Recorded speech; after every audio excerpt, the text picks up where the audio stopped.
दोस्तों नमस्कार। स्वागत है आपका हमारे इस YouTube मंच पर।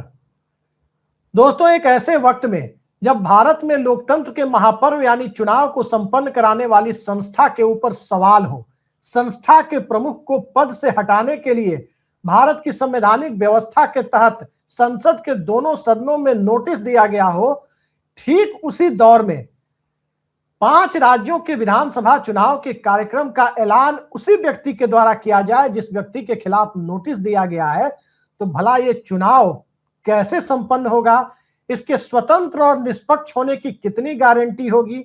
भारत के संवैधानिक व्यवस्था में आस्था होने की वजह से व्यक्तिगत तौर पर मेरी आस्था तो जरूर है कि चुनाव स्वतंत्र और निष्पक्ष होगा, लेकिन जिस तरह से फाइनल वोटर लिस्ट को लेकर कई राज्यों में सवाल है, जिस तरह से मामला सुप्रीम कोर्ट में वोटर लिस्ट के रिवीजन को लेकर चल रहा है, ठीक इसी दौर में यदि 5 राज्यों के चुनाव कार्यक्रम का ऐलान हो जाए तो इस कार्यक्रम के बाद चुनाव पर सबकी नजर विशेष रूप से रहेगी। सबसे पहले आपको चुनाव कार्यक्रम बता दें। 9 अप्रैल को 3 राज्यों में चुनाव होंगे। 9 अप्रैल को दरअसल असम, केरल का नया नाम केरलम है, और पुडुचेरी में 9 अप्रैल को चुनाव होगा। तमिलनाडु में 23 अप्रैल को एक फेज में ही वहां भी चुनाव होगा, लेकिन पश्चिम बंगाल में 2 चरण में चुनाव होंगे, 23 और 29 अप्रैल को।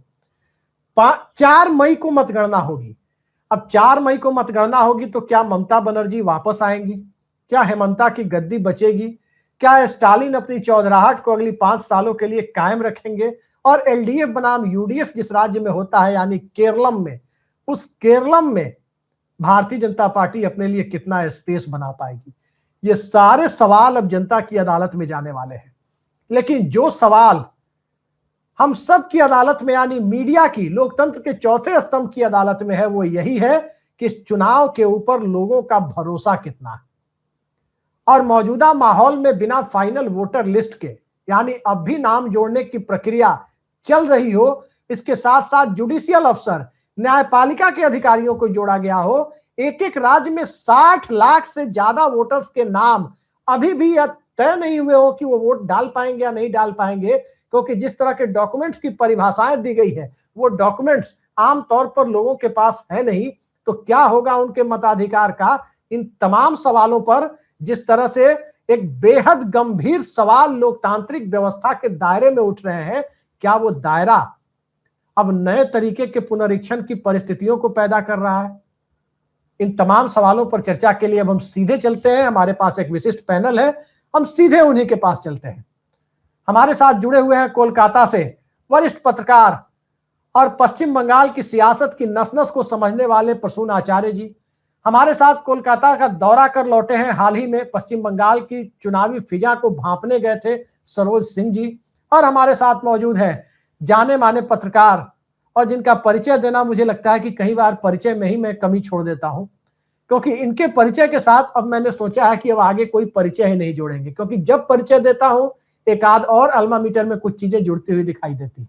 लिहाजा मैं यही कहूंगा कि वरिष्ठ पत्रकार और कई सारे टीवी चैनलों के हेड रह चुके, चैनल हेड जैसी भूमिका निभा चुके सतीश के सिंह जी, तो किस तरह से सबकी नजर बंगाल के चुनाव पर है। हालांकि हेमंता बिस्व शर्मा की सत्ता भी दांव पर है, वहां प्रियंका गांधी खुद मैदान में है, और पश्चिम बंगाल का चुनाव जिस पर सबकी नजर है, स्वाभाविक है कि हम चर्चा की शुरुआत पश्चिम बंगाल को लेकर ही करेंगे। तो सीधे हम चलते हैं दादा के पास, प्रसून आचार्य जी के पास।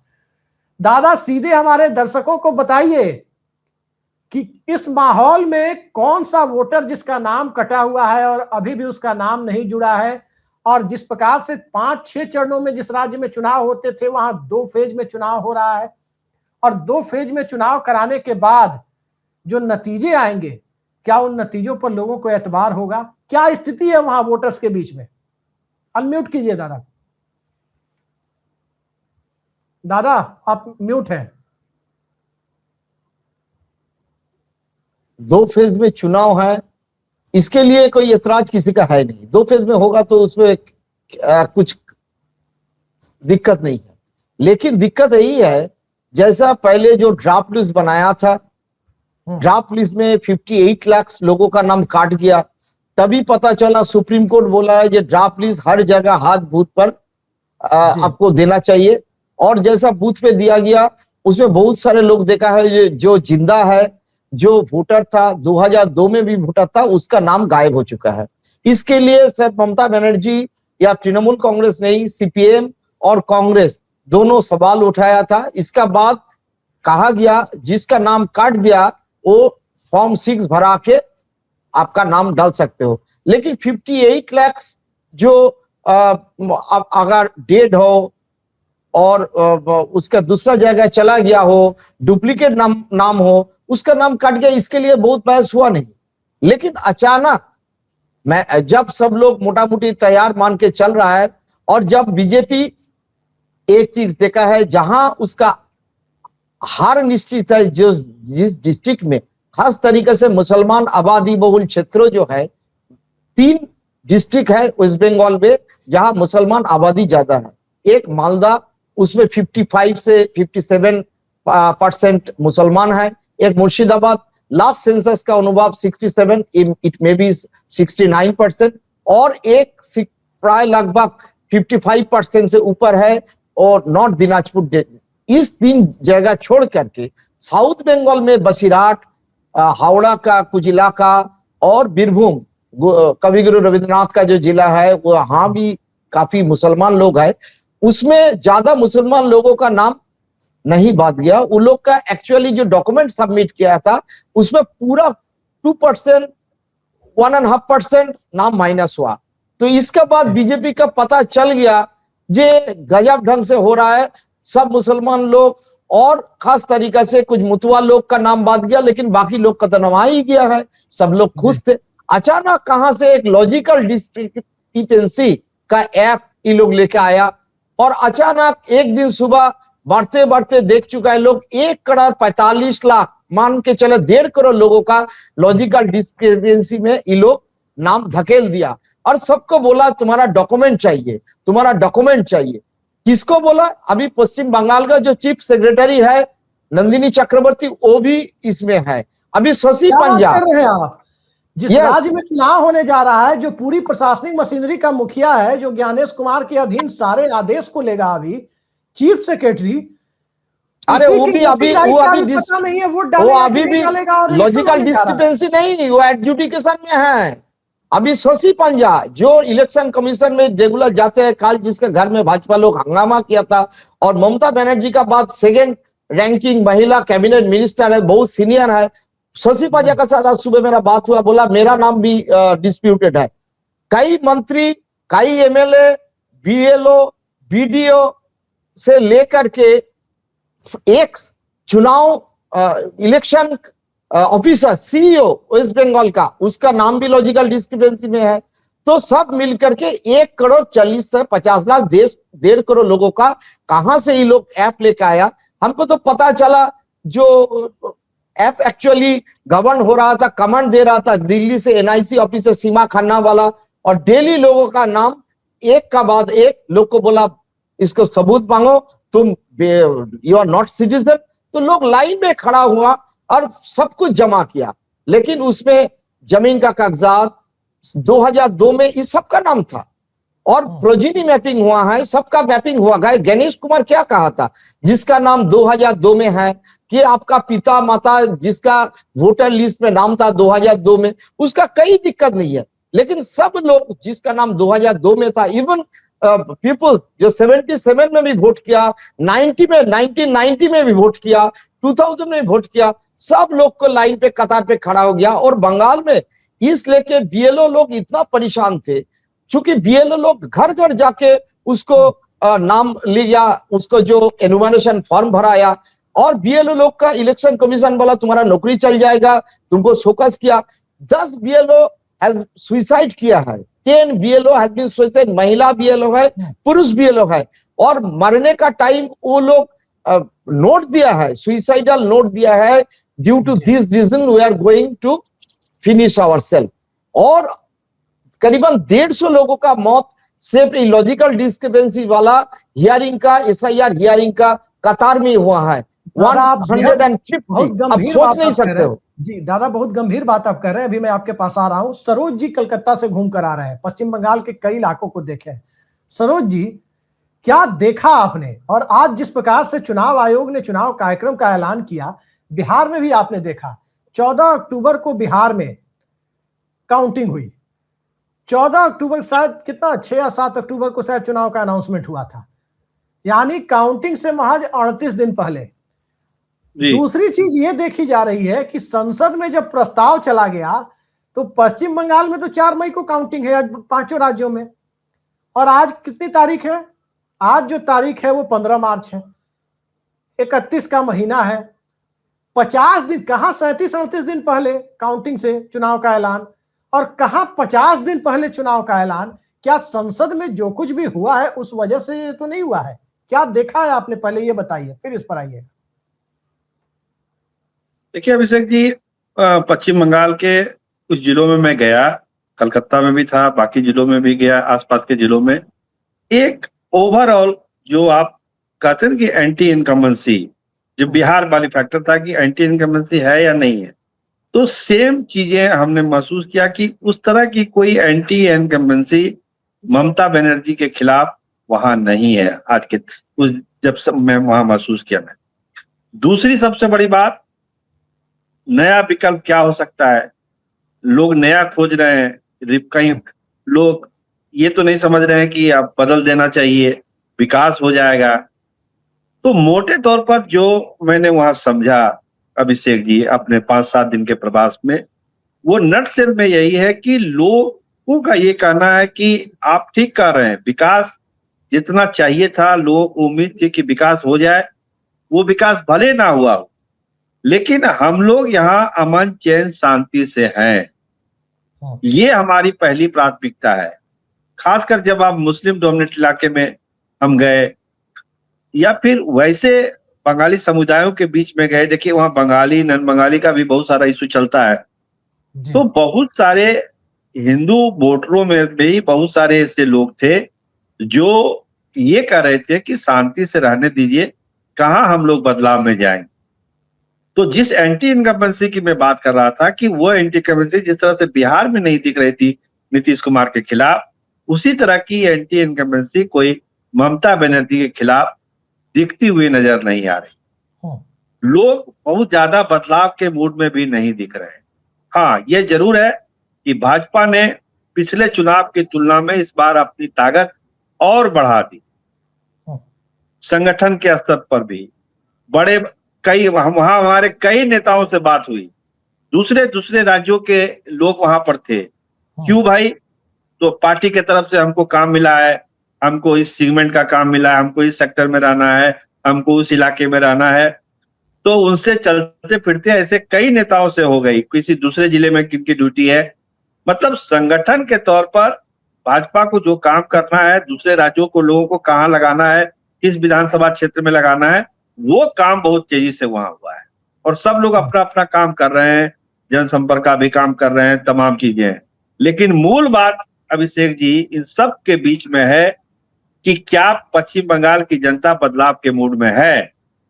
तो अपने छोटे ही प्रवास में मैंने ये महसूस किया कि ऐसा लगता नहीं है कि वो राज्य बदलाव के मूड में है। ठीक है, मैं अभी आ रहा हूं आपके पास। सतीश सर अनम्यूट कर लीजिए। आपसे मेरा सवाल दरअसल यही है कि आपने देखा, मैंने सरोज जी से भी ये सवाल किया लेकिन इसका जवाब मैं आपसे चाहता हूं। बिहार में तो 37-38 दिन पहले काउंटिंग के जो है चुनाव का ऐलान होता है, लेकिन इन पांचों राज्यों में 50 दिन पहले ऐलान हुआ है। और ऐलान की टाइमिंग देखिए, आज 15 मार्च है। परसों अचानक खबर आई कि संसद में दोनों सदनों में 193 सांसदों के ग्रुप ने नोटिस दिया है मुख्य चुनाव आयुक्त ज्ञानेश कुमार को पद से हटाने के लिए। दूसरी तरफ वोटर लिस्ट के पुनरीक्षण का मामला न्यायपालिका में है और न्यायपालिका ने ही न्यायपालिका के अफसरों को डिप्यूट कर रखा है, जुडिशियल अफसरों को डिप्यूट कर रखा है। आप सोच लीजिए कि क्या स्थिति है।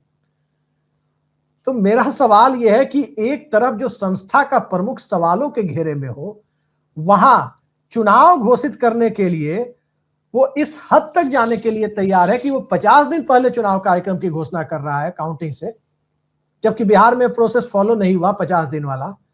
क्या कारण आपको दिखाई देता है? और एक सवाल इसमें और नत्थी कर देते हैं। हेमंता बिस्व शर्मा ने 9-9 हजार रुपए दे दिए अपने वोटर्स को, एक खास सेक्शन को, नीतीश कुमार ने 10-10 हजार रुपए दिए थे, वो गेम चेंजर था। 10 हजरिया वोट बिहार में कहते हैं उसको, सरोज जी भी जानते होंगे, आप भी जानते हैं। जी 10 हजरिया वोट। सरकार का नहीं, 10 हजरिया सरकार बिहार में चल रही है। जी 10 हजरिया सरकार। ममता बनर्जी इतनी कॉन्फिडेंट क्यों है कि ऐसा उन्होंने कोई भी 9, 10, 15 हजार रुपए वाली स्कीम का अनाउंसमेंट नहीं किया है पर्याप्त समय के बावजूद? क्या कारण है इस कॉन्फिडेंस का? सिर्फ उन्होंने मुअज्जिन और पुजारी लोगों के लिए आज शायद 500-700 रुपए भत्ता बढ़ा दिया है। जी देखिए, सवाल आपने एक कोस का पूछा है तो जवाब भी लंबा मिलेगा। जी जी सबसे पहले हमको ये बताइए कि जिन लोगों ने 10,000 रुपये दिए थे, है ना, जहां दिए गए थे, जिसके मार्फत दिए गए थे, अनाउंसमेंट दिल्ली में हुआ था, इस बार उन्होंने बंगाल के लिए कोई अनाउंसमेंट क्यों नहीं किया? ये मेरा सवाल है, उत्तर कोई भी दे सकता है। तो मेरा ये मानना है 50 दिन पहले घोषित अगर हो गया है तो भाई तेल गैस की दिक्कत भी बहुत चल रही है। आपको याद होगा बंगाल में पिछला बार चुनाव हुआ था तो बाद के फेज जो है कोरोना ग्रस्त हो गए थे। हमें तो ये जानकारी मिली थी कि भारतीय जनता पार्टी ने अंत के फेज में लगभग चुनाव प्रचार छोड़ दिया था जी, जो मुझे कुछ लोगों ने बताया। तो मेरा यही सवाल है कि जाते भुगते जो भी कहिए, जिस प्रदेश में महिलाओं की संख्या इतना ज्यादा हो बंगाल में, और ममता बनर्जी के बहुत सारे स्कीम चल रहे हैं, 1000, 2000, 1500, 500 वाले, और वो मैं आज भी बढ़ा दिया जी आज भी बढ़ा दिया। तो बीजेपी वाले भी तो बढ़ा सकते थे, बढ़ाया क्यों? अब 50 दिन का चुनाव है। पिछला बार चुनाव जीतने के लिए उनके लिए बड़ा अच्छा था जब 8 फेज में चुनाव, जी 8 या 7 फेज। तो इस बार 2 ही में क्यों? ये भी सवाल है। तो 2 में ममता तो पूरा भर दिन बंगाले घूमते रहती हैं, चप्पल से घूमे, सड़क पे घूमे, जैसे घूमे। पिछली बार तो व्हील चेयर पे घूम रही थी। जी, तो अभी क्या पता फिर न घूमने लगे। कोई ठिकाना है? खेला होवे में सब कुछ खेला होता है, समझ रहे हैं? जी तो मेरा ऐसा मानना है कि या तो भारतीय जनता पार्टी पूरी तरह से कॉन्फिडेंट है, आश्वस्त है, उसको रिजल्ट पता जी है, कुछ भी हो जाए, या तो पूरी तरह से जीत जाएगी, इसके लिए उसको कुछ करने की आवश्यकता नहीं है, और दूसरा यह है कि कुछ भी कर ले जीत नहीं सकती। जी यही 2 चीज हो सकता है ना, तो सामान्य केरल तो में भी नहीं तो है। कॉन्फिडेंस है कि कुछ भी कर ले सत्ता में नहीं आ सकती। तो कॉन्फिडेंस अब केरल देखिए- वाला है या कॉन्फिडेंस बिहार वाला है, ये जानना चाहते हैं। देखिए, बिहार में हम लोग कहे चाहे जो कुछ कहे, माने जितना भी कहे, हम लोग को भी मालूम था कि वो लोग किसी सूरत में आमादा थे जीतने में, और विपक्ष वाले किसी सूरत में हारने पर आमादा थे, ये पता था। जी हम तो लगातार कह रहे थे कि 150 सीट तो हर हाल में एनडीए को आ रही है। सरोज जी भी गवाह हैं। 202 सीट हम नहीं लगातार इस सोचे। बात को कह रहे थे। अरे भाई 202 सीट तो नहीं सोचे थे भाई, नहीं, जीत सोचते थे, लेकिन 202 का चमत्कारी रिजल्ट तो नहीं सोचते थे। तो अगर कोई चमत्कार हो जाए बंगाल में तो नहीं कह सकते, इस पर हमारा कुछ नहीं कहना है। जी मोटी बात यह है कि ममता जो है ना, जैसे को तैसा वाली, जितना प्रोपेगेंडा आप करोगे, जितना झूठ आप बोलोगे, जितना नौटंकी आप करोगे, उसी बराबर वो जवाब देगी, बराबर। अब पता नहीं आईपैड के कंप्यूटर क्या मिला नहीं मिला, लेकिन इशू बना दिया उसने, ममता ने। तो अचानक वकील भी बन गई इतने उम्र में। पता हम लोग को नहीं था कि भाई वकील भी है वो, हमको तो नहीं मालूम था। तो अपना वो पहल उनके पहुंच गई सुप्रीम कोर्ट। तो ये है कि ममता को मेरे ख्याल से हराना इतना आसान नहीं है। एक सवाल जो आपसे मैंने पूछा था उसका जवाब आपने नहीं दिया।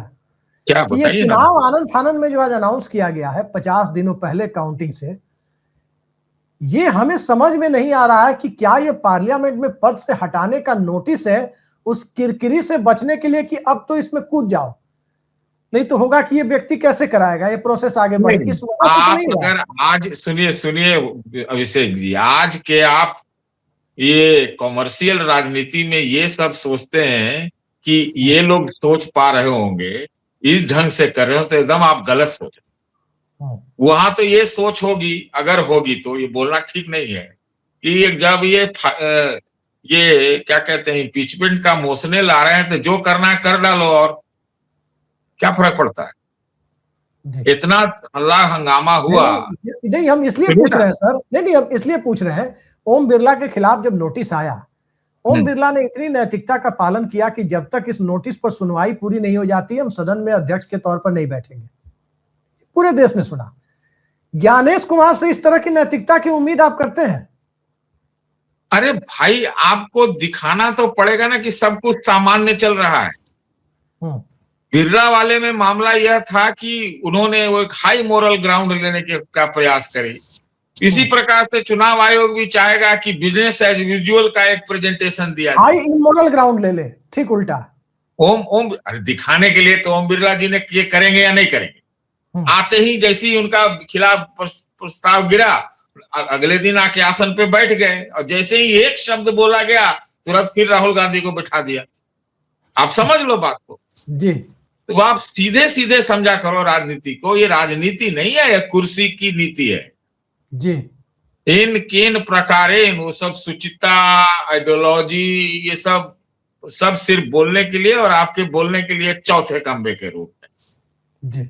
अब खंबे इतना खराब हो गया, दरक गया, तो उसमें अभी बोल के भी आप क्या कर लो। अभी आ रहा हूं सतीश सर, कुछ महत्वपूर्ण सवाल मैं सुन लीजिए जी। मैं तो एक और बात कहना चाह रहा हूँ, दो बातें और कहूंगा। आपका सवाल लंबा था, बीच में आपने 2-4 बार और पूछ दिया, तो मैं 2-4 बार और बोलूं। हाँ बोलिए। पहला तो ये देखिए कि 2 राउंड में अगर बंगाल में चुनाव होता है तो ममता बनर्जी तो ऐसा नाटकीय और नौटंकी भी कर देंगी। वो तो कहेंगे लो भाई 8 बार में किए थे पिछला बार जीतने के लिए, इस बार हमने इतना लॉ एंड ऑर्डर सुधार दिया कि तुम 2 ही राउंड पे आ गए। बात समझिए जी। ये तो सेंट्रल फोर्स के जाने से पहले एक तरह का मुहर है ना कि बंगाल में लॉ एंड ऑर्डर सब बढ़िया है। आप बात समझो, 2 राउंड में चुनाव क्यों। और दूसरा ये कि मान लेते हैं कि जो SIR का मुद्दा उठा रहे हैं, अब थोड़ा सा नेगेटिव भी बोलना पड़ेगा। SIR का मुद्दा उठा रहे हैं, इम्पीचमेंट मोशन तो ला रहे हैं, है ना, वो बात सही है, तृणमूल ने वो सब सिंबॉलिक ही है। हमको क्यों लगता है कि ममता के चुनाव जीत जाने से भाजपा को उतना दुख नहीं। आपको हम ये बताएं, भाजपा को नहीं तो फिर हमको लगता 8 फेज में चुनाव होता है ना, और 10,000 रुपया भी मिलता। ममता बनर्जी मेरे ख्याल से एकमात्र ऐसी नेता है जिसको किसी भी पार्टी को जीतने पे कोई दिक्कत नहीं। आप समझिए, आप ध्यान से इसको एनालाइज कीजिए। वो बंगाल के नीतीश कुमार है। ये हमने कहा राष्ट्रीय भी नीतीश कुमार है। 30 गो MP है भाई उनका। आप कह रहे हैं राष्ट्रीय नीतीश कुमार है, इसी पर सरोज जी का अलाइनमेंट गड़बड़ा रहा है। देखिए ऊपर नीचे हो रहे हैं। तो ये वस्तु स्थिति है। मोटी बात एक कंक्लूड कर दूं जी। देखिए, असम में और केरल के बीच भारतीय जनता पार्टी के कांग्रेस पार्टी के लिए डबल डायलेमा है कि असम में शर्मा को हरावे कि केरला जीते। दोनों का वोट एक के दिन। बात समझिए।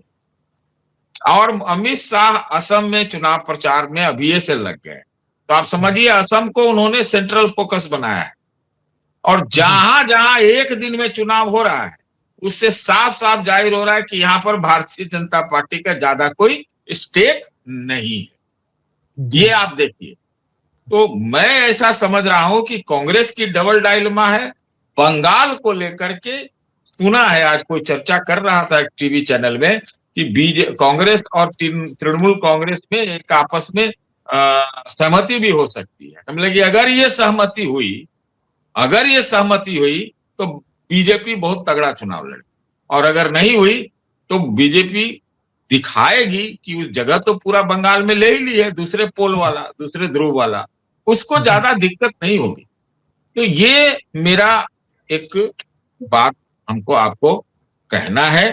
और क्या बोले, और बताइए। मैं अभी आ रहा हूं आपके पास। अभी दादा से के पास चलते हैं, प्रसून आचार्य जी के पास। दादा ये बताइए कि वाकई पश्चिम बंगाल में जो सतीश जी कह रहे हैं कि लॉ एंड ऑर्डर पर केंद्र सरकार मुहर लगा रहा है कि बहुत अच्छा है, जहां 7-8 फेज में चुनाव होते थे वहां पर चुनाव 2 फेज में कर दिया गया। और दूसरी बात, बीजेपी का जो ग्रेजुअली डिक्रीज हो रहा है, उसका परफॉर्मेंस नीचे गिरता जा रहा है। 2019 के लोकसभा चुनाव में 40% वोट, 18 लोकसभा सीट। 2021 के विधानसभा चुनाव में 2% वोट घटा, और लोकसभा सीट की तुलना में अगर विधानसभा को देखें तो मात्र 77 सीटें मिली। हालांकि 16 से हम तुलना नहीं कर रहे हैं किसकी, बल्कि 19 के परफॉर्मेंस से कर रहे हैं। 16 में तो सीपीएम का भी दिख रहा था कि लेफ्ट कांग्रेस कंबाइंड है अभी। और फिर 21 के बाद 26 में आए, 24 के लोकसभा चुनाव में तो बीजेपी 1/3 लोकसभा सीट गंवा देती है, सीधे एक झटके में गंवा देती है, और 18 से 12 पर गिर जाती है। टीएमसी फिर बढ़ जाती है। तो क्या बीजेपी की जो ये लगातार गिरावट है, वो गिरावट बढ़ती जाएगी या रुकेगी? देखिए, आपको समझना पड़ेगा, जो अभी जो एडजुडिकेशन में हो रहा है ना, जज लोग कर रहा है, उसमें 61 लाख वोटर है। उसमें कितना 61 लाख जो वोटर एडजुडिकेशन में है, टारगेट ओरिएंटेड में जहां तृणमूल जिस सीट में जीतता है, वो 61 लाख में 45 लाख या 50 लाख टीएमसी वाले सीट में किया है। एडजुडिकेशन हो रहा है। एडजुडिकेशन में 2 प्रकरण है। अभी तो सेल्फ मैपिंग चल रहा है, उसमें 30% स्टेट डिलीटेड हो रहा है, जो बाद में ट्राइब्यूनल में जाएगा। तो 9 लाख लोग 30 लाख में ऐसे ही माइनस हो जाएगा। और जैसा प्रोजिनी मैपिंग, मतलब पिता माता और उसका कोई ग्रैंड फादर के साथ कोई मैपिंग किया, उसमें 70% माइनस हो जाएगा। तो ऐसा ही 30 लाख वोटर, उसमें ज्यादा तरीका से ज्यादा वोटर टीएमसी का है, वो माइनस हो जाएगा। बहुत तरीका से इलेक्टोरेट जो है बना चुके हैं जो बीजेपी वाले, और with the help of the election commission. तो इसीलिए ग्राउंड में बीजेपी का उतना कुछ है नहीं। हम सरोज जी का साथ, सतीश जी का साथ एक सहमत है। और मतलब अंपायर को खिला पिला के मैच जीता जा रहा है। जैसे हम लोग जब गली कुची में क्रिकेट खेलते थे अपने होम टाउन में, तो अंपायर को एक ही काम करना होता था कि भाई हम बॉलिंग कर रहे हैं, एलबीडब्ल्यू दे देना हमारे फेवर में। आज जैसा मैच के पहले 1.5 किलो मटन खरीद के वो अंपायर के घर पहुंचा देना। एकदम। गणेश कुमार को आज सवाल पूछेगी, ये 61 लाख लोग जो बहुत निर्णायक है भाई, 40 लाख डिफरेंस था दोनों पार्टी का, बीजेपी और टीएमसी का, ये बहुत निर्णायक है। इसको ये वोट डाल पाएगा कि नहीं वोट डाल पाएगा? गणेश कुमार बोल रहे सुप्रीम कोर्ट में कहा पूछिए, मैंने मोटा मोटी उसी का हाथ में छोड़ दिया। और जिस स्पीड से चल रहा है, अभी 28 तारीख से शुरू हुआ, आज 15 है, सिर्फ 15 लाख, ओनली 15 लाख लोगों का अभी एडजुडिकेशन कंप्लीट हुआ है। अभी बचे हैं 46 लाख, और पर डे 1 लाख भी पूरा तरीके से नहीं हो रहा है। एक जज, हम जिस तक मेरा जानकारी है बात कर चुके हैं, 250 से 270 केस वो लोग क्लियर कर रहा है। उसमें किसी का नाम काट रहा है, किसी का नाम यस हो रहा है। लेकिन ये कितना दिन तक चलेगा? और सुप्रीम कोर्ट का कहना है लास्ट डेट ऑफ पोलिंग तक तुम जोड़ सकते हो सप्लीमेंटरी। और देखिए 15 दिन हो गया, अभी तक कोई सप्लीमेंटरी लिस्ट नहीं आया। तो एक तरफा एक आज हर पार्टी, सिर्फ ममता बनर्जी नहीं, सीपीएम वाले कहिए, कांग्रेस वाले कहिए, और टीएमसी वो लोग तो सीधे आरोप दे रहा है Ganesh Kumar is helping BJP. ये जो लॉजिकल डिस्क्रिपेंसी अभी एडजुडिकेशन, मतलब कोर्ट के पास चला गया, 61 lakh voter, huge number, it can make difference. और इस 61 लाख में ज्यादा 3 मुस्लिम मेजोरिटी डिस्ट्रिक्ट, और जहां मुस्लिम आबादी ज्यादा है उसमें 50%, 60%, जैसे भगवान गोला, सूती, मुर्शिदाबाद, मालदा में half of the people are under adjudication. अब सोच नहीं सकते हो कब क्लियर होगा, कब किसी का नाम आएगा, कोई किसी का पता नहीं है। तो एक अफरा तफरी का माहौल कल से तो शुरू हो जाएगा। एक तो बंगाल लॉ एंड ऑर्डर भी डिटोरिएट कर सकता है। सेंट्रल फोर्स पहले से आ चुके हैं, अभी तो सेंट्रल फोर्स तैनात होगा। लेकिन 2 चीज हो सकता है, एक हम सतीश जी का साथ सहमत हूं, बीजेपी का एक्चुअली वो लोग बार बार जो सर्वे कर रहे थे पिछले 1 महीने का आगे भी, उसमें सर्वे रिपोर्ट उसको आ रहा था 80 से 100 सीट्स का बीच में वो आगे नहीं बढ़ पा रहा है। अभी इसका बाद लॉजिकल डिस्क्रिपेंसी और एडजुडिकेशन, ये मामला बाद में आया। तो अभी बीजेपी थोड़ा मॉरल बूस्टअप है, लेकिन ग्राउंड में उसका ठीक नहीं है। कल मोदी जी का जो ब्रिगेड में मीटिंग था, 50% of the seat were vacant, और मोदी जी नाइदर गैस का दाम का बारे में, ना ये 60 लाख जो एडजुडिकेशन में, ना मथुआ वाले लोग, और 18 से 20 लाख मथुआ का नाम कट चुके हैं, जो जिसको बोला था सिटीजनशिप देगा। वो लोग बहुत उम्मीद लेके आए थे जो कुछ बोलेगा मोदी जी, वो भी नहीं बोल पाया। तो एक प्रकार से बीजेपी का पास कोई मुद्दा नहीं है, लेकिन सिर्फ मुद्दा है इलेक्शन, इलेक्टोरेट रोल जो है, वही गड़बड़ी का, यही बंगाल का स्थिति है। बंगाल की स्थिति तो आप बता रहे हैं, लेकिन सरोज जी ये बताइए कि अभी इस तरह के माहौल में जहां ममता बनर्जी किसी चीज को मुद्दा बना देती है, दीदी ओ दीदी मुद्दा बना दिया, किस ढंग से प्रधानमंत्री की भाषा को पश्चिम बंगाल में बांग्ला आत्मसम्मान से जोड़ दिया गया, वो पूरे पिछले चुनाव में लोगों ने देखा है। क्या आपको लगता है जिस ढंग से ममता बनर्जी ने पोस्टरिंग की, जिस तरफ सतीश सर इशारा कर रहे थे, मैं भी सस्तर से भी पूछूंगा, लेकिन सरोज जी आपसे हम जानना चाहते हैं कि बंगाल में बिहार और यूपी की तरह नहीं है, एक उपराष्ट्रवाद, बांग्ला उपराष्ट्रवाद। क्या आपको लगता है कि ममता बनर्जी एक बार फिर से चुनाव को अपने व्यक्तित्व के इर्द गिर्द केंद्रित कर लेंगी? क्योंकि दूसरे राज्यों में मैं देख रहा हूं कि कोई बहुत बड़ा चुनाव नहीं हो रहा है। केरल में स्वाभाविक है कि पिछली बार रोटेशन नहीं हुआ, तो शायद इस बार रोटेशन हो जाए। 10 साल बहुत लंबा समय, इस बार फिर यूडीएफ आ जाए। स्टालिन के सामने बड़ी चुनौती ही नहीं दिखाई दे रही है। पोस्ट जयललिता पार्टी के कई पार्ट में बिखरी हुई है, या एडीएम के। असम में भी यही स्थिति है कि लड़की हूं, लड़ सकती हूं। कैंपेन के बाद पहली बार प्रियंका गांधी कमान संभाल रही है, तो ये परीक्षा राहुल गांधी से ज्यादा प्रियंका गांधी की। लेकिन पश्चिम बंगाल का चुनाव तो सीधा लग रहा है कि मोदी साहब बनाम ममता बनर्जी है। वाले माहौल को आपने बंगाल में कैसे रीड किया है, ये बताइए। हम उसी पे आ रहे हैं। सतीश सर ने एकदम सही कहा कि वो एक काबिलियत है ममता बनर्जी के पास कि वो छोटे इशू को भी एक बहुत बड़ा इशू बना सकते। और जो चीजें अभी दादा डिस्कस कर रहे थे अभी इलेक्टोरल रोल को लेकर, चुनाव आयोग की भूमिका को लेकर, जो वहां पे चर्चा है चाय की दुकानों पर, वहां बड़ी बड़ी बैठकें होती है, हमने भी कई जगह चाय पिया वहां पे। तो एक ये चर्चा होती है कि चुनाव आयोग फेयर नहीं है बंगाल चुनाव को लेकर। ये चीजें मोटे तौर पर स्टेब्लिश वहां हो रही। दूसरी बात, ममता पूरे देश की नजर, ठीक आपने कहा कि बंगाल चुनाव पर सबकी नजर है, दूसरे राज्यों की तुलना में बंगाल पर ज्यादा नजर। तो वहां पर ममता बनर्जी के पास बहुत सारे ऐसे इशू हैं जिसको वो पूरे राष्ट्रीय स्तर का एक इशू बना सकती है। और जो चैलेंजेस की बात है, भाजपा जो वहां पर चुनौती दे रही है, वो चुनौती इतनी बड़ी नहीं है कि जो ममता बनर्जी को उससे बहुत ज्यादा नुकसान हो सके, जो हमने महसूस किया अपने छोटे से प्रवास में। अभी जैसे कैंपेन बढ़ेगा, बहुत सारी चीजें बदलेगी, तो बहुत सारी चीजें भी, नई नई चीजें सामने आएगी। लेकिन ये पिछले हफ्ते की जो स्थिति है बंगाल की, वो यही है कि चुनाव आयोग को लेकर एक शक की सुई है, शक की निगाह से लोग उसको देख रहे हैं, उस पूरे घटनाक्रम को, जिस तरह से जो मतदाता सूची में वहां पे। सरोज जी, आपने चूंकि आप बिहार से गए थे, इसलिए आपसे सवाल मैंने आप ही के लिए बचा के रखा था। लोकसभा चुनाव के टाइम, यही नवरात्रा जो अभी 19 तारीख से शुरू हो रहा है, लोकसभा चुनाव के टाइम हेलीकॉप्टर में तेजस्वी यादव मछली खा रहे थे मुकेश सहनी के साथ, और वीडियो भी आ रही थी। नरेंद्र मोदी ने मुद्दा बनाया मछली को, और पश्चिम बंगाल में अभिषेक बनर्जी ने लपक लिया कि ये भाजपा वाले आएंगे तो आपकी मछली खाने पर भी रोक लगाएंगे। बड़ा मुद्दा टीएमसी ने बना दिया था लोगों के बीच में। क्या इस नवरात्रा में ही चूंकि इलेक्शन की घोषणा हुई है, स्वाभाविक है बंगाल में प्रधानमंत्री का दौरा होगा, कहीं बीजेपी को चिढ़ाने के लिए, क्योंकि बंगाल में रिचुअल्स है, मछली वगैरह लोग खाते हैं। हम भी दिल्ली में चितरंजन पार्क की दुर्गा पूजा में देखते हैं कि वहां पंडालों में बिकता है। अब हम उसका सम्मान भी करते हैं हर जगह के रिचुअल्स का, जो जिनका रिचुअल से फॉलो करना चाहिए।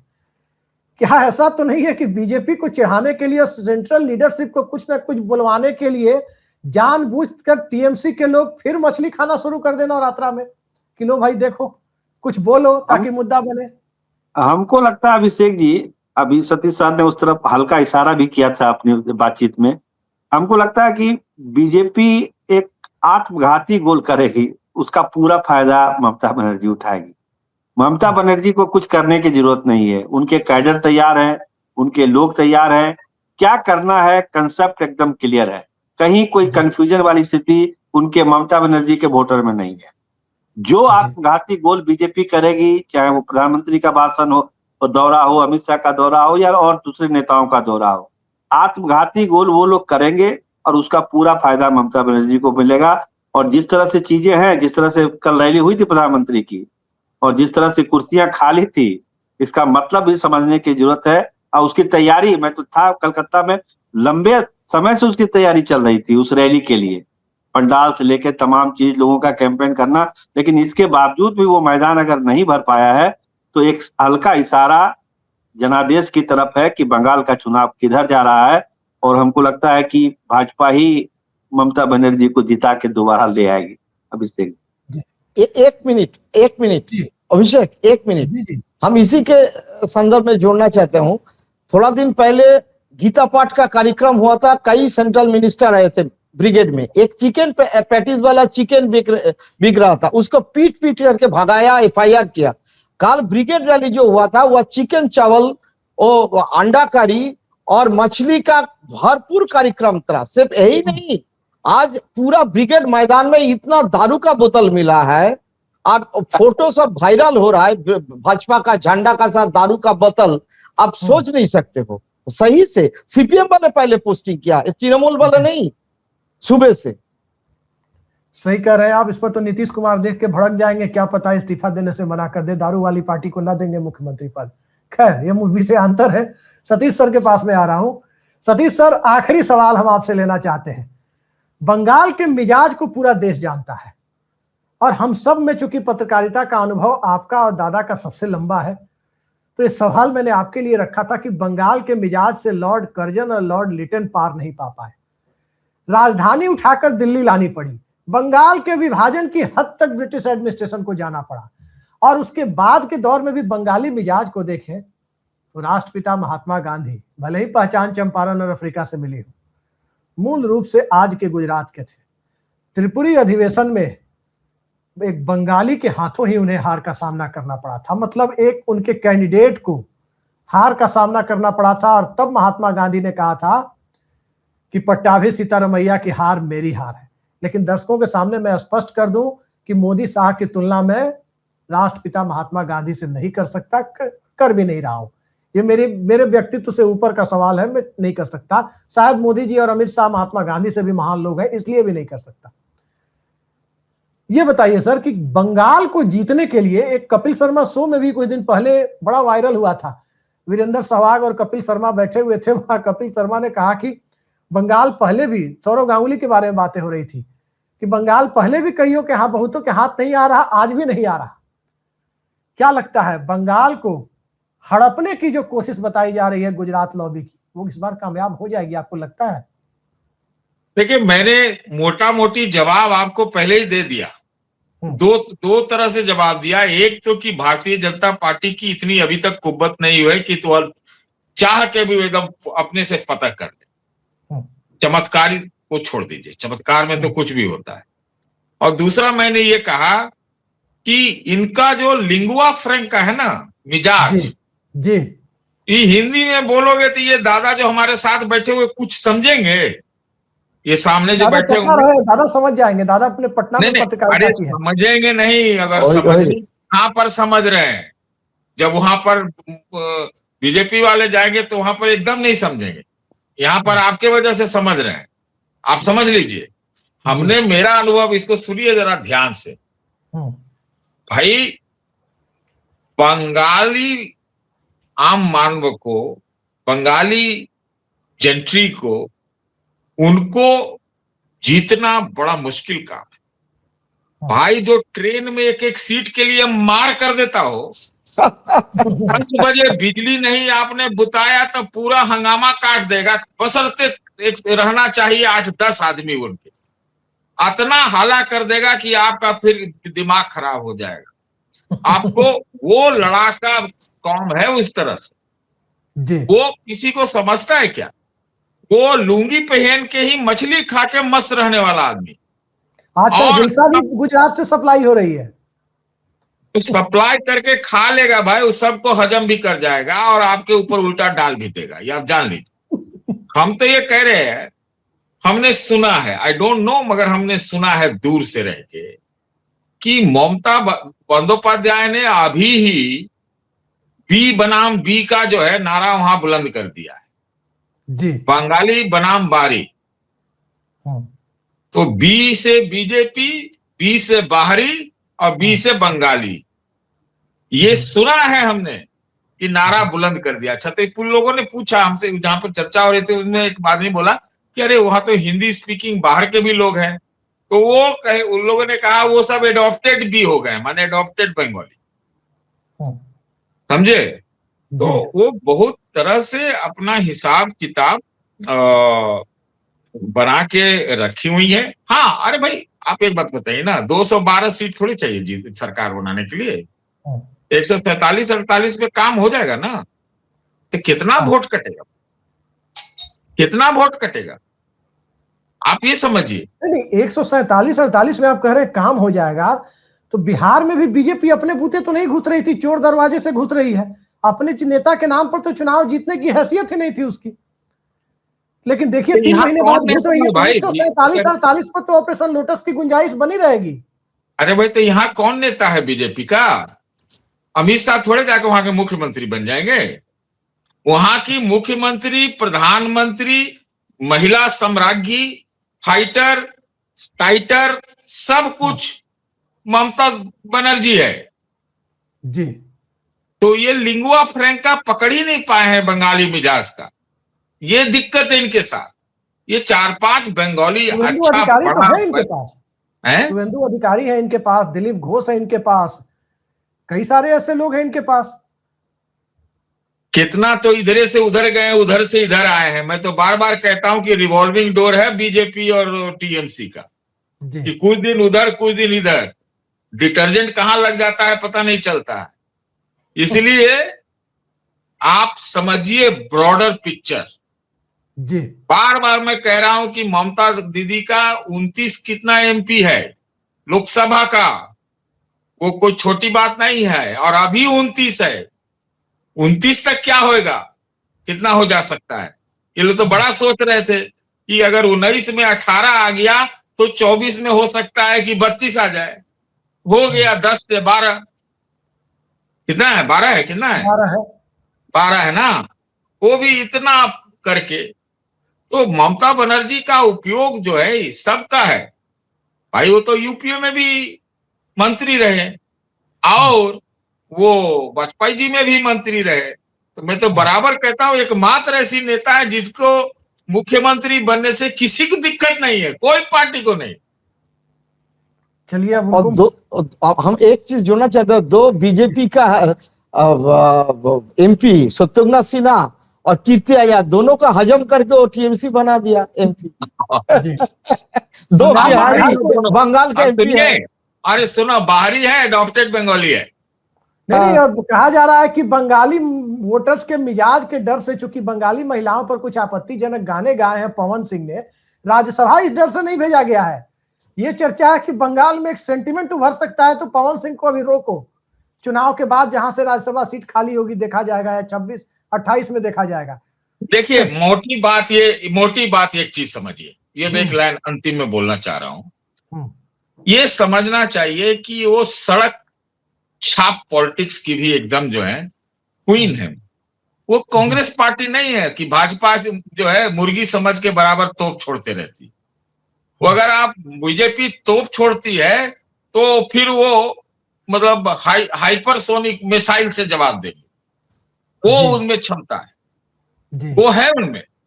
भले वो आप हिस्ट्रियोनिक्स हो, नौटंकी हो, आप जो कह लीजिए उसको कहिए, लेकिन अगर हवाई चप्पल से ही काम चलता हो सड़क पे तो काहे के लिए आदमी सूट बूट पहने। बिल्कुल बिल्कुल आप सही कह रहे हैं। एक फिल्म आई थी कुछ सालों पहले, एक फिल्म आई थी, फिल्म का नाम तो मुझे नहीं याद है, उसका डायलॉग जो फिल्म के पोस्टर पे लिखा रहता था वो बड़ा चर्चित था, दूध मांगोगे तो खीर देंगे, कश्मीर मांगोगे तो चीर देंगे। उसी डायलॉग पर बहुत सारे लोग उस फिल्म एक चीज और ये बोलता हूँ, थोड़ा सा प्रोग्राम में आपका मसाला डाल देता हूँ जी। अभी अगर मछली बनने के लिए थोड़ा तेल गैस में दिक्कत हुआ ना बंगाल में, समझे, आप समझ रहे हैं, आप भैया कुछ मत करना, उनको गैस दे के दे दो कि मछली भून जाए, तो वो गैस अभी मैं कहीं आपको किल्लत बता हो दूं, जाए। आप हमें डरा रहे हैं, बंगाली जनमानस को तो डरा ही रहे हैं। दादा से मेरा कमिटमेंट है, मैं चुनाव में आ रहा हूं तो दादा बोले हैं कि बर्फ वाला नहीं, जिंदा हिलसा माछ जो है खिलाएंगे। तो और आप अभी लोग से आप खाइएगा, हम दादा तो को बहाना दे शाकाहारी रहे है हैं, भाई। दादा को बहाना दे रहे हैं कि हिलसा मछली हमें ना खिलाएं, गैस का बहाना लेकर के। खैर, बीजेपी बंगाली की दिक्कत एक और है, आप सुन लीजिए। जी वो माँ दुर्गा के पुजारी लोग हैं, जी है ना, और लेकिन मछली उछली में कोई कमजोरी नहीं करते हैं, सब खाते पीते हैं बढ़िया से। जी बीजेपी का तो हिसाब किताब ये है कि अचानक उनको कुछ दिमाग में खराब हो गया या कुछ अलग से कुछ सोच लिया तो कहेगी कि नहीं जी, वेजिटेरियन ही हिंदू धर्म है। वेजिटेरियन हिंदू धर्म में हम लोग को हिंदुस्तान छोड़ना पड़ सकता है, हमारे जैसे लोगों को, सब लोगों को। खैर, पश्चिम बंगाल में सियासत की हिलसा मछली किस पार्टी के हिस्से आएगी, ये सवाल बड़ा है। और इसके साथ ही इससे भी जुड़ा हुआ और बड़ा सवाल है कि क्या जो सतीश सर कह रहे हैं कि पश्चिम बंगाल में बीजेपी ने कहीं शांतिपूर्वक सरेंडर करके पूरा फोकस असम पर तो नहीं कर दिया है, क्योंकि अमित शाह की भूमिका असम में दिख रही है। अमित शाह सीधे सीधे हिमंता बिस्व शर्मा के लिए बैटिंग कर रहे हैं, वहां एक एक कंस्टिट्यूएंसी पर नजर है। पश्चिम बंगाल ने बीजेपी को निराश कर दिया है, ये बात तो जरूर है, साल दर साल निराश किया है। क्योंकि जब तक ममता बनर्जी है, पर याद रखिए वहां उनकी पार्टी नीतीश कुमार की पार्टी नहीं है, सेकंड लाइन लीडरशिप भी उनकी पार्टी की तैयार है। तो जिस तरह से बंगाली मिजाज है, जिस तरह से बांग्ला सेंटिमेंट है, जिस ढंग से बांग्ला कल्चर है, और जिस ढंग से आरएसएस और बीजेपी का मिजाज है, उन सब के बीच ये चुनाव कहीं ना कहीं एक तरफा होता चला जाए, तब किसी को आश्चर्य नहीं होना चाहिए। आज जिन तारीखों का ऐलान हुआ है, उन चुनावी तारीखों के नतीजे इन 5 राज्यों में, बंगाल, तमिलनाडु, असम, केरलम और पुडुचेरी, 5 राज्यों में 4 मई को आएंगे। लेकिन 4 मई के पहले सियासत के अलग अलग रंग आपको देखने को मिलेंगे। कीचड़ उछालों वाली राजनीति में तरह तरह के बयान भी आपको देखने को मिलेंगे।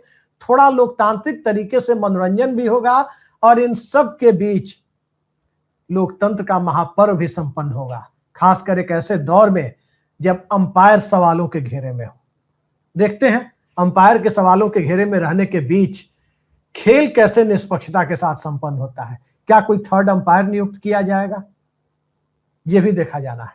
आज की इस बेहद सार्थक चर्चा में जुड़ने के लिए सतीश सर, दादा और सरोज जी, आप सब ने समय निकाला, अपना कीमती समय निकाला, बहुत बहुत धन्यवाद आपका। नमस्कार।